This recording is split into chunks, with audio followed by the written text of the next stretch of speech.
Yo, welcome Flyffers to a new video series, actually already the second part, where we are covering all dungeons that are currently available in Flyff Universe, and I will explain you how to do it as a team and even how to do those dungeons solo, and it's going to be really easy as long as you bring the gear along with you. And we will also talk a bit about what kind of drops are good, what should you be careful before, or maybe do a price check before selling. And in the end, we will also have some footage on how I kill the dungeons for the people that like to enjoy some gameplay. But before we jump right into the video, I noticed that only 30% of my viewers are currently subscribed to the channel. So let's make a deal. You watch this video all the way till the end, and I'm sure I earned your subscription by then. And now let's get right started. So we are starting with the drop tier list. Surprisingly, Meteo is one of the dungeons that has been there from the start, but it's still dropping the most valuable item that you can get in Flyff at the moment as a drop, and this is the Meteo. The Meteo is the ring that is giving 20 alt stats, so a total of 80 stats. You do not have to upgrade it, it comes basically ready, and I've seen this ring being sold for like 700 euros of F coins worth. So, or even more on other servers. I hear of 750 on another server. So this is by far the most valuable item currently available in Flyff. And then followed up by a bunch of mythical silver weapons. If a weapon is good for AoE, then it's usually high priced. And if a weapon is also used for PvP, it's also high priced. And those right here is a PvP weapon, Mythical Silver Glove is a PvP and AoE weapon, and then we have it followed up by other different classes that are going stay tank. And since we are having here tank weapons, for of course like hit and run classes do not use them as regularly, which makes their value lower. Then we have this followed up with some more jewelry. The jewelry is similar to the Clockworks dungeon, where we can get a +3, but it's not best in slot, which means the value of it is okay, but not like overwhelming. And here, for example, it does not, if in this tier list, it does not mean that like a PEP +3 is not worth more than one of those clean weapons. It's just for the order, because you usually drop them at like +1, and they are almost worth nothing at the moment. So now that we talked about the drops, let's just go over on how to do it as a team first, and then we'll continue on how to do it solo. You should have about 18k health and +10 water on your suit. This is if you do not want to use element stones. If you want to use element stones as defense, I highly recommend putting fire on your suit. Then next up, we are having, you should be about level 100 or 101. This will give you the best damage on the boss, and you will have, since the boss is level 100, and your whole team should have like a DPS of about 80k. This is enough to do it in the exact time before you're getting ported out. It's not a recommendation, it's a must-have, having a ringmaster with heal rain, really important. He should have about 150 int, so he's actually healing enough. Then he also needs the spell Givor Tiala, which allows him to remove the stun. And then we also have to talk about something that is unique to Clockworks. So we've learned that 18k health is what we need, but those 18k health needs to be on the highest damage dealers. So basically, if you have 2 damage dealers that are dealing a shit ton of damage, those also need to have the highest HP. Yeah, don't ask me why. It's a bit of a weird concept, but like the highest damage dealers also need to be the tanks, and the other people can usually just dodge.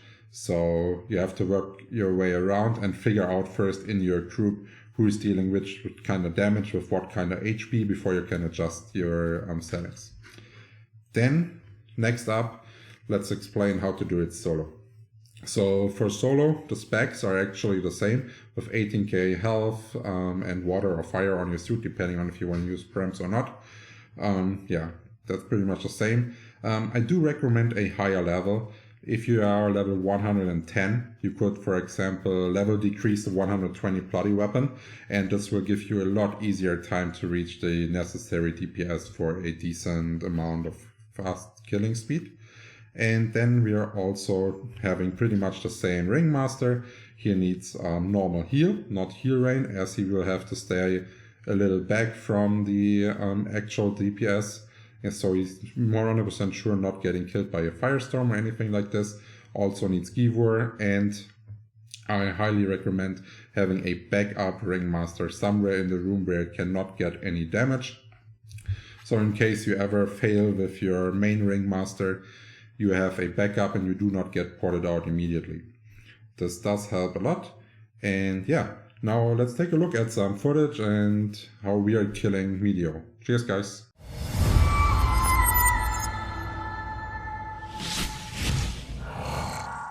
Za uwe fruik ni maya nifta banting nikunting nari Tumpaya katos akea katos ekon talana weruta yasi Za uwe fruik ni maya nifta banting nikunting nari Tumpaya katos akea katos ekon talana weruta yasi Za uwe fruik ni maya nifta banting nikunting nari Tumpaya katos akea katos ekon talana weruta yasi Uwe fruik ni maya, esta banting nikunting nari Upaya gatos, akea gatos, ekon talana weruta yasi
Za uwe fruik ni maya nifta banting nikunting nari Tumpaya katos akea katos ekon talana weruta yasi Za uwe fruik ni maya nifta banting nikunting nari Tumpaya katos akea katos ekon talana weruta yasi Za uwe fruik ni maya nifta banting nikunting nari Tumpaya katos akea katos ekon talana weruta yasi Za uwe fruik ni maya nifta banting nikunting nari Tumpaya katos akea katos ekon talana weruta yasi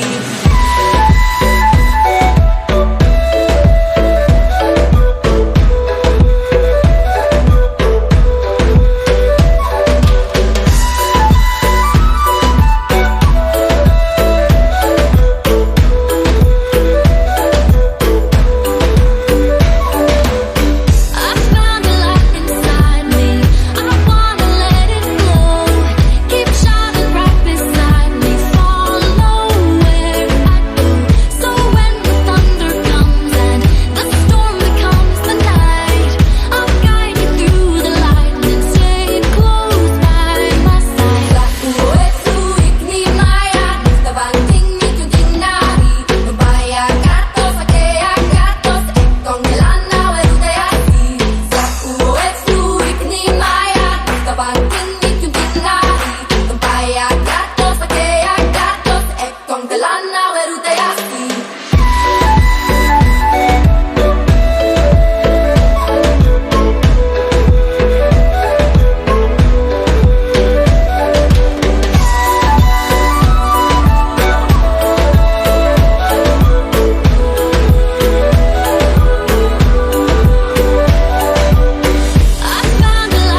Za uwe fruik ni maya nifta banting nikunting nari Tumpaya katos akea katos ekong talana weruta yasi Za uwe fruik ni maya nifta banting nikunting nari Tumpaya katos akea katos ekong talana weruta yasi Za uwe fruik ni maya nifta banting nikunting nari Tumpaya